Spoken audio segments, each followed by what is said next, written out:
eu tenho aqui um casal muito especial, que é o Ney e a Júlia Matos, que eles têm ministrado em igrejas sobre um namoro baseado em ouvir o Espírito Santo e não baseado numa imposição de regras, cada um no seu quadrado, mas esse assunto, né, que seja o namoro, o tema namoro, ele é sempre tratado com muito critério. E eles têm ido à igreja para falar disso e falar quais são as bases, né, da família nesse momento aí de conhecer um ao outro. E eles têm estudado ali na Bíblia de como extrair essas informações para levar aos jovens. E eles têm como exemplo, né, o jovem Daniel, que ele e os seus amigos, eles não se conformaram com as imposições daquela sociedade na época. E hoje, essa geração que Deus está levantando, e eles têm comprado essa briga para não se corromperem com as imoralidades desses séculos. Eles são membros do ministério Casa de Davi e atuam em tempo integral. Então vamos conhecer um pouco mais desse belo casal que nós recebemos aqui no nosso De Tudo Um Pouco. Querido Ney, e aí, Serginho? Prazer, cara. Seja bem-vindo. Júlia, Deus abençoe. Amém. Tudo bem com vocês? Graças a Deus. De Londrina, Paraná, para o Brasil e para o mundo, né? Pois é, nós somos no interior de São Paulo, moramos em Londrina já há 8 anos, fazemos parte lá do Ministério Casa de Davi. Hoje Pastor Mike Shea. Isso, nosso paizão espiritual. Muito bem. Eu, na minha vida, particularmente, eu tenho um momento que, assim, o romper para o meu ministério foi num congresso de homens que ele esteve aqui em Lagoinha ministrando em no ano de 2001. 2001. Olha só. Faz um tempinho já. Já tem um tempinho. Eu sou novo assim, bem conservado, mas tá legal. Ele tem cuidado da gente e nós temos o nosso ministério chamado Relacionamento em Santidade, onde nós viajamos e ministramos sobre esse tema. Esse tema, relacionamento. E é um desafio.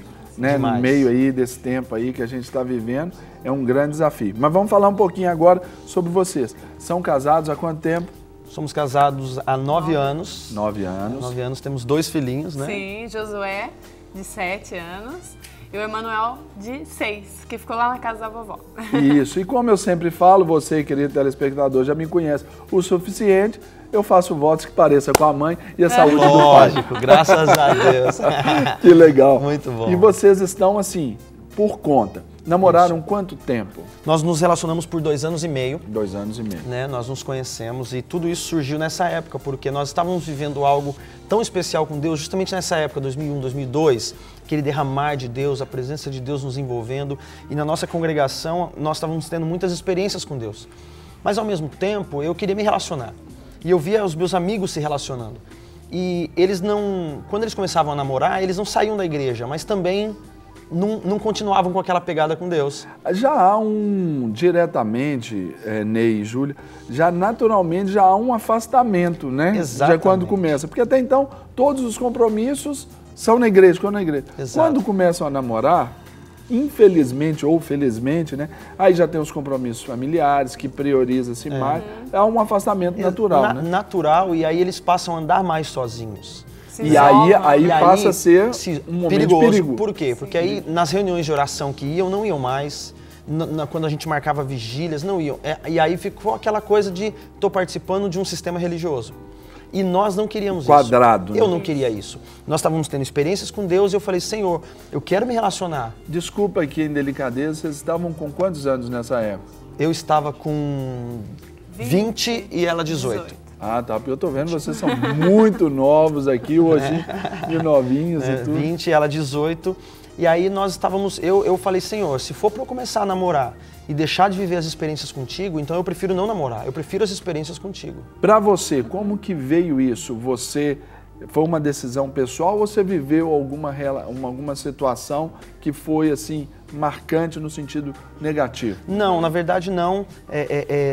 A preocupação era de ver amigos meus que estavam do nosso lado, que eles deixavam a sua vida cristã, deixavam a intensidade de buscar a Deus por causa de coisas que eles viviam no namoro. E aí eles falavam, meu, é difícil, cara, porque eu comecei a beijar, a chapa esquentou, eu fiquei mal, a gente pediu perdão, mas depois não voltou a mesma coisa e tal. Eu falei, peraí, eu não quero colocar em risco aquilo que Deus tem. Então, eu falei, Senhor, eu quero me relacionar com alguém, mas eu quero que as minhas experiências aumentem contigo, eu quero crescer contigo junto com a pessoa que o Senhor tem para mim. Tem como? E Deus falou, tem. Viva segundo a cultura do meu reino, não viva segundo os padrões desse mundo. E ele falou, apenas me ouça. Me chama para eu estar contigo no seu relacionamento e eu vou direcionar. Eu vou colocar os limites do que vocês podem e não podem fazer. E o encontro com a nossa querida Júlia aí, como é que foi? Foi sobrenatural. Foi. Na verdade, nós nos conhecemos na igreja, né? No meu caso, meu pai também me orientou muito, porque eu nunca tinha namorado, né? Então, meu pai sempre também me orientou essa questão do namoro. Então, foi... Digamos que faz essa decisão, né, de não nos beijarmos antes do sim, né, porque teve orientação do meu pai e mais orientação de Deus. Agora, Exatamente. Ney e Júlia, a Júlia falou agora algo muito interessante. Ela teve a orientação do pai. Essa é uma parte, assim, fundamental, necessária, importantíssima, indispensável. Mas nós não vimos essa aplicação na prática. Os jovens já chegam sem qualquer forma de referencial, sem qualquer forma de direção dos seus pais. Exatamente. Como está lidando com isso? Por isso, a importância de nós treinarmos líderes na igreja para acompanhar jovens, a eles honrarem os seus pais, envolverem os seus pais na sua vida e tentarem ao máximo conviver com eles. Porém, hoje, infelizmente, a sociedade do jeito que está, nós não podemos contar que os pais tenham estrutura para orientar os seus filhos baseado na palavra de Deus. Por isso a importância dos líderes, dos pais espirituais na igreja, para estarem caminhando junto. Aqueles casais que não têm seus pais naturais com bagagem para orientá-los diante da palavra de Deus, os líderes orientam e incentivam o tempo todo o Êxodo 20:12, honra teu pai e tua mãe. Então, que é um pilar fundamental de um relacionamento a dois, né? Todo relacionamento de santidade a gente diz que é um relacionamento a 6. Sou eu, os meus pais, ela e os pais dela, independente de cor, religião, independente de condição financeira. A Bíblia nos manda honrar os nossos pais, então nós sempre ensinamos isso, né? Ainda que os pais não sejam, vamos dizer assim, experimentados nesse conhecimento, mas até para transformar pelo testemunho do casal. Porque muita gente fala, Ney, como é que eu vou honrar meu pai? Meu pai fala que eu tenho que sair por aí beber, que eu tenho que sair para balada. Bom, honrar os pais não significa seguir os seus conselhos caso vá contra a palavra de Deus. Honrar os seus pais é você envolver eles na sua vida, você respeitar, você tratar eles com carinho, você dar seu tempo para eles. Né? E além do que, como eu disse, é o testemunho, a forma de pregar o evangelho através das atitudes. Exatamente. Não é isso? Agora eu vou pedir aqui a vocês só para vocês comentarem, porque nós vamos assistir um vídeo, né, que vai ilustrar para você, telespectador, como que esse casal lindo aqui tem levado essa mensagem de santidade, de pureza, de que vale a pena esperar através da internet. Veja só.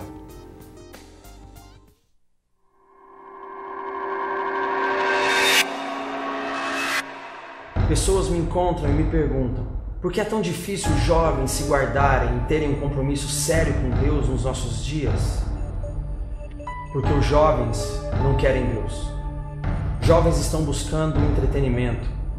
Jovens muitas vezes buscam apenas marcar um encontro. Jovens não querem um compromisso e uma vida diária com Deus. A cada dia mais, estamos vivendo culturas do mundo. E o mundo tem invadido a igreja e destruído princípios do Evangelho. Precisamos voltar aos fundamentos de todas as coisas. A Bíblia é a nossa base, o fundamento da vida cristã. Tudo o que precisamos viver está na palavra.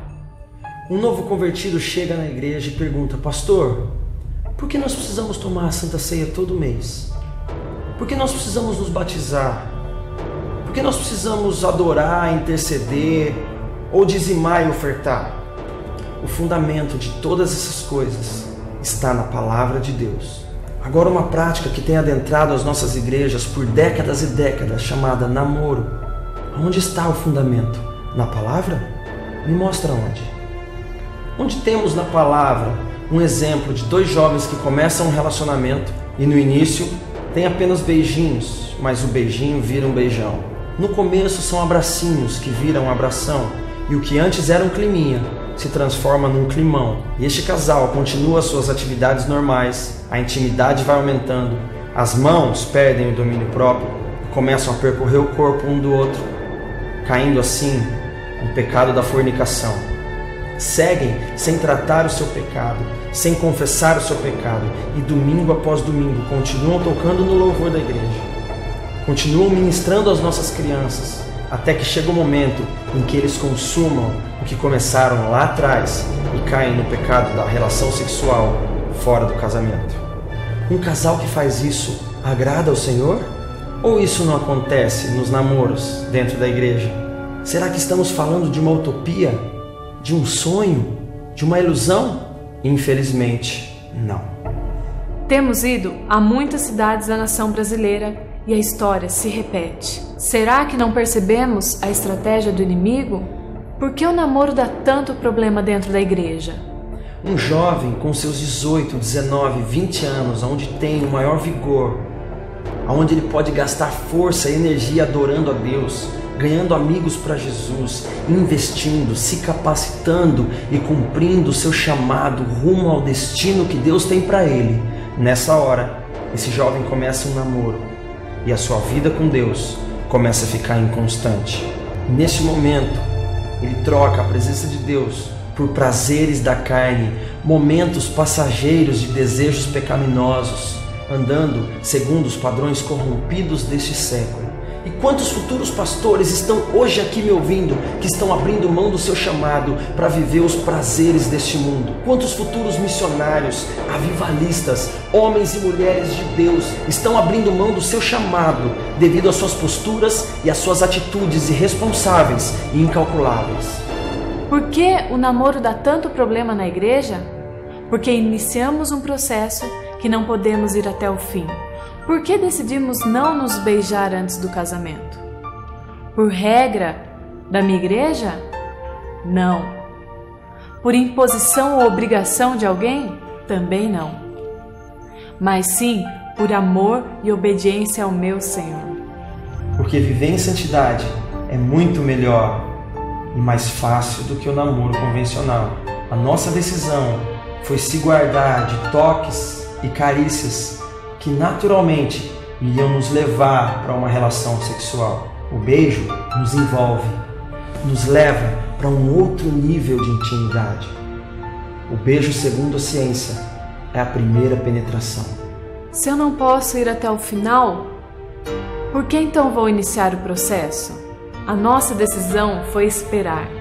A nossa decisão foi confiar no Senhor e aguardar até o momento em que o pastor disse: agora sim, o noivo pode beijar a noiva. Pensa comigo, o namoro não faz muito sentido dentro da igreja. Se na nossa vida nós precisamos matar a cada dia a nossa carne, pois a palavra diz que a carne milita contra o espírito. Então por que vamos ficar dando pequenas porções para que ela não morra totalmente? Então, por que insistimos em viver dentro da igreja um padrão que é do mundo, de pessoas que não conhecem a Deus? A nossa proposta para você hoje não é uma regra, uma imposição, mas um chamado para você viver um relacionamento íntimo com Deus, sendo conduzido e guiado pelo Espírito Santo, para você provar qual seja a boa, agradável e perfeita vontade de Deus. Vale a pena viver santidade. Hoje, seja você a oferta.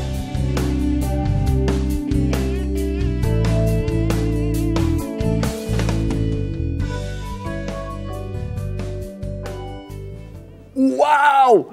Que bacana esse vídeo. Parabéns primeiro Obrigado. pela produção, pela iniciativa, porque falar disso hoje é um desafio. Exato. Principalmente vocês têm visto que as igrejas têm comprado essa ideia ou é sempre aquele assunto marginal, assim, sabe que existe, mas eu não quero tocar, a pastorada não quer pegar o boi pelo chifre. Serginho, era. Não sei se lá tem, eu não sei se lá tem essa expressão, pegar o boi pelo chifre, não, mas... Na verdade, era um problema. Hoje a igreja tem acordado porque é uma urgência. Eu sempre digo isso, é o assunto que pega hoje.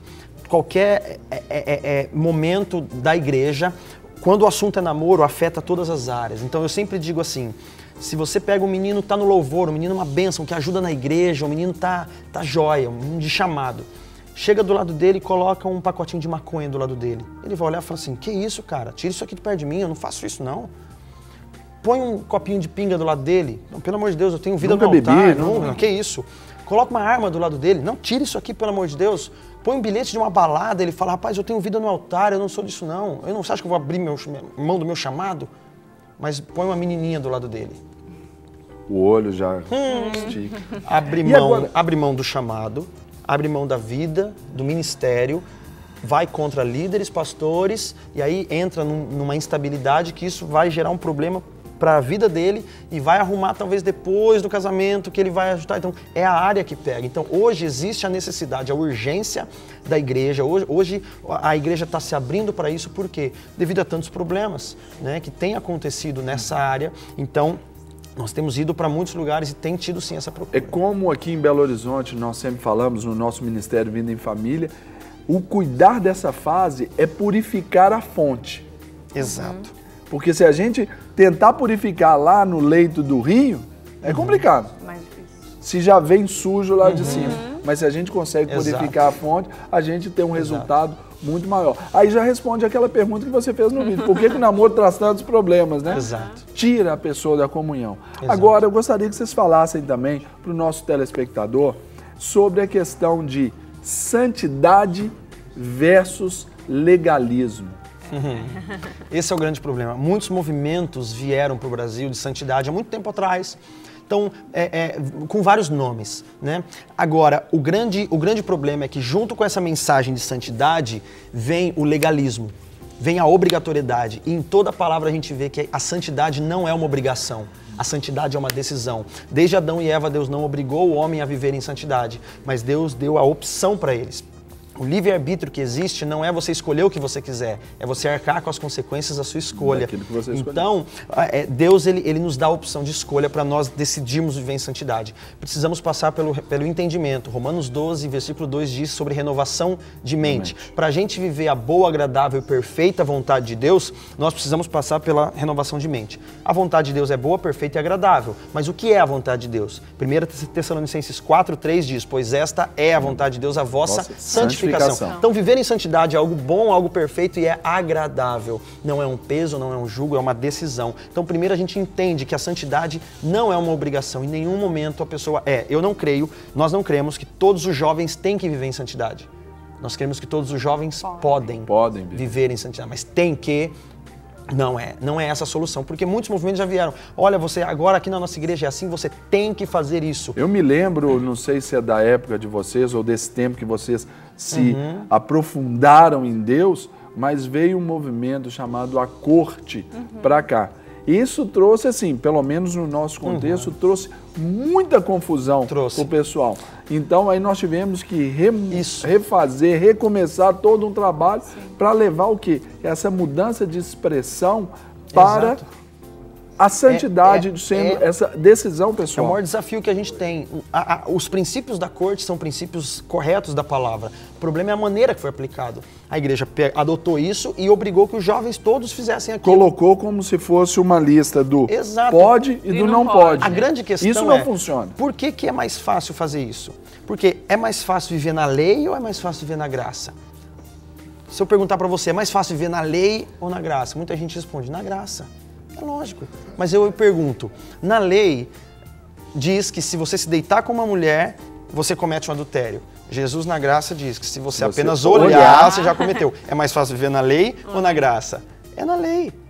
Né? Se você ferir um homem e tirar a vida dele, você está o matando. Mas se você aqui já desejar o mal para ele, você já está o matando. Então é mais fácil viver na lei. Por isso é que todo mundo quer a regrinha. As pessoas chegam pra gente e dizem, o que eu posso fazer? O que eu não posso fazer? Pronta. Que é a receitinha de bolo. A receita de bolo, Exatamente, porque é mais fácil. Por quê? Se você me der o que eu vou fazer, eu vou fazer. E se der errado, a culpa é sua. Eu quero, né? Eu vou até contar com o poder de síntese de vocês, porque eu quero, para encerrar o nosso bate-papo aqui, antes de falar até dos seus livros, gostaria que você respondesse sobre aquela questão que você coloca no vídeo sobre o beijo.